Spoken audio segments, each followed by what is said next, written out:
வணக்கம். கலாம் ஆண்டு 6 மாதம் 10 நாள் 9 வியாழக்கிழமை ஜூலை 23, 2026. இன்றைய நம்பிக்கை செய்திகள்.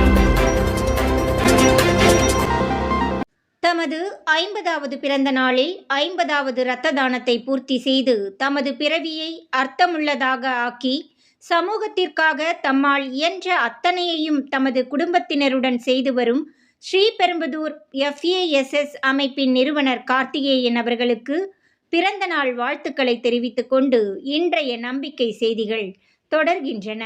நம்பிக்கை செய்திகளுக்காக சென்னையிலிருந்து தயாநிதி.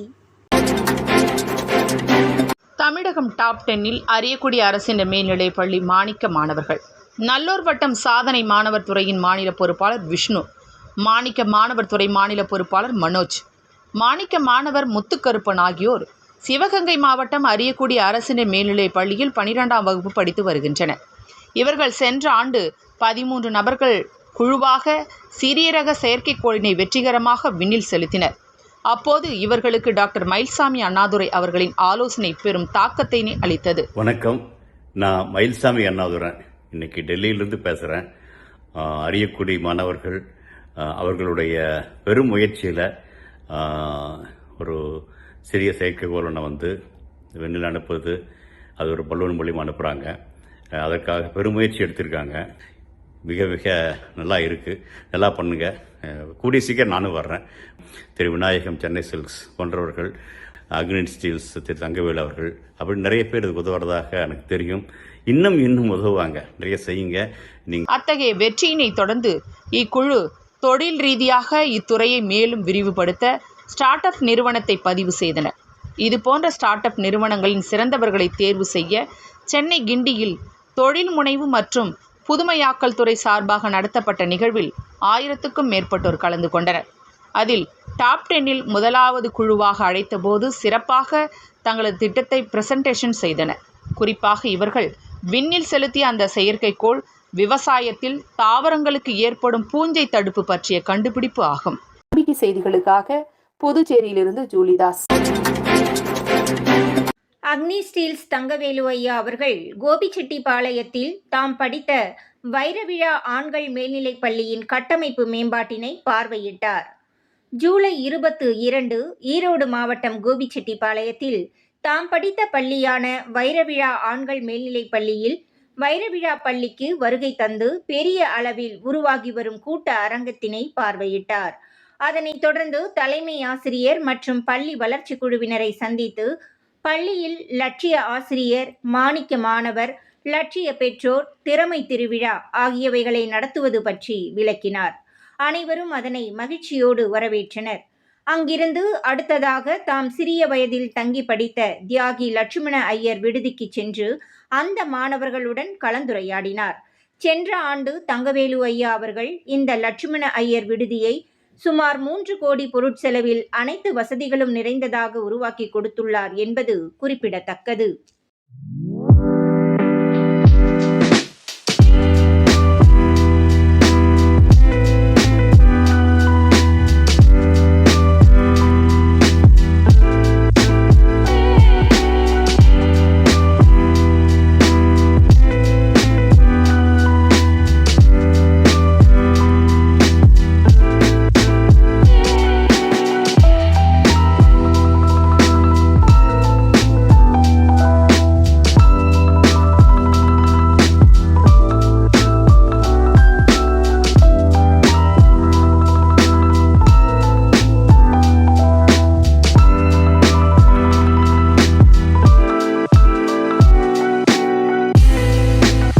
நம்பிக்கை செய்திகளுக்காக சென்னையிலிருந்து தயாநிதி.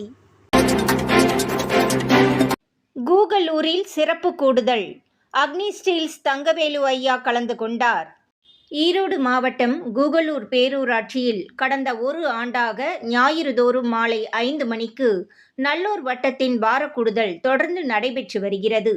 இந்த வார சந்திப்பில் நடைபெறுகிற கூகலூரின் 2ஆம் ஆண்டில் 100 துறைகளுக்கு பொறுப்பாளர்களை உருவாக்கி அதன் அடிப்படையில் வாரந்தோறும் திட்டமிட்டு செயல்படுவது என்று விளக்கியதனை தொடர்ந்து 10 நபர்கள் 10 துறைகளுக்கு பொறுப்பேற்றனர். திருமதி குணவதி அம்மாள் பசுமைக்கும், திருமதி தீபிகா மாணவர் களம், திரு சிவா சண்முகம் குப்பை மேலாண்மைக்கும், திரு தெய்வ சுப்பிரமணி நீர்நிலைகளுக்கும், திரு பசுபதி ஆன்மீகம், திரு விக்கி விழிப்புணர்வு, திரு குகன் பாரம்பரிய விவசாயம், திரு மகேஷ் மழைநீர் சேகரிப்பு ஆகியவற்றிற்கு பொறுப்பேற்றனர். விரைவில் திறமை திருவிழா நடத்துவதென்று முடிவு செய்யப்பட்டது. அதற்கான பொறுப்பினை திருமதி ஜான்சி ராணி ஏற்றார். பேரூராட்சியின் வரைபடம் தயாரிப்பதை திருமதி தனக்கொடி பொறுப்பேற்றுக் கொண்டார். இறுதியாக கூகலூர் பேரூராட்சி வளர்ச்சிக்குழு பொறுப்பாளர் சத்தியமூர்த்தி அவர்கள் மகிழ்ச்சி உரையுடன் வார கூடுதல் நிறைவுற்றது. பின் அனைவரும் இரவு உணவு முடித்து சென்றனர் என்று கோவை மண்டல பொறுப்பாளர் ஆடிட்டர் கார்த்திக் தெரிவித்தார். நாமக்கல் மாவட்டத்தில் இல்லம் தேடி உள்ளம் நாடி மற்றும் சாதனை மாணவர்கள் மாணிக்க மாணவர்களுடன் சந்திப்பு. ஜூலை 21 அன்று நாமக்கல் மாவட்டத்தில் நல்லூர் வட்டம் பாலு மற்றும் வாசு இருவரும் இல்லம் தேடி உள்ளம் நாடி பயணம் மேற்கொண்டனர். அதில் முதலாவதாக புதன் சந்தை எனும் பகுதியில் வசிக்கும் லட்சிய பெற்றோர் துறையின் மாவட்ட பொறுப்பாளர் நந்தினி அவர்களின் இல்லம் சென்றனர். நந்தினி அவர்களின் மகள் பிரதீக்ஷா 6ஆம் வகுப்பு படிக்கும் சிலம்பம் சாதனை மாணவி. இந்த சிறு வயதில் பிரதீக்ஷா வாங்கிய விருதுகள், பரிசு பொருட்களின் அணிவகுப்பினை பார்த்தால் பிரமிப்பாக இருப்பதாக நல்லூர் வட்டம் பாலு அவர்கள் பாராட்டினார். அங்கு வருகை தந்திருந்த லட்சுமி அவர்கள் தனது மகள் சாதனை மாணவி நவீனா நாள்தோறும் காலை 5:45 மணிக்கு நடைபெற்று வரும் சாதனை மாணவர் சந்திப்பில் கலந்து கொண்டு வருகிறார்.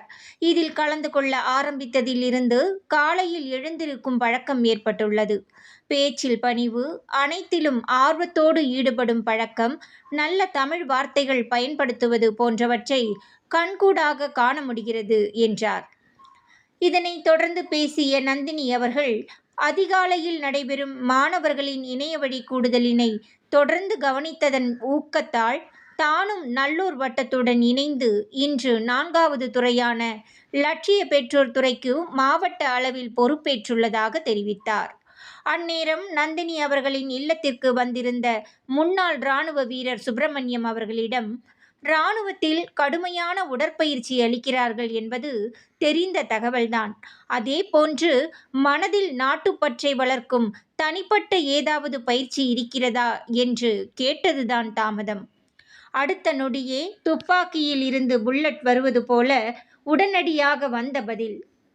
இராணுவ வீரர் சீருடை அணியும் தருணத்திலேயே காலில் அந்த ஷூவை அணியும் போதே இந்திய நாட்டின் பெருமையும் நாட்டுப்பற்றும் இரத்தத்தில் கலந்து நாட்டுப்பற்று நாடி நரம்பெல்லாம் முறுக்கேறும் என உணர்ச்சியுடன் கூறினார்.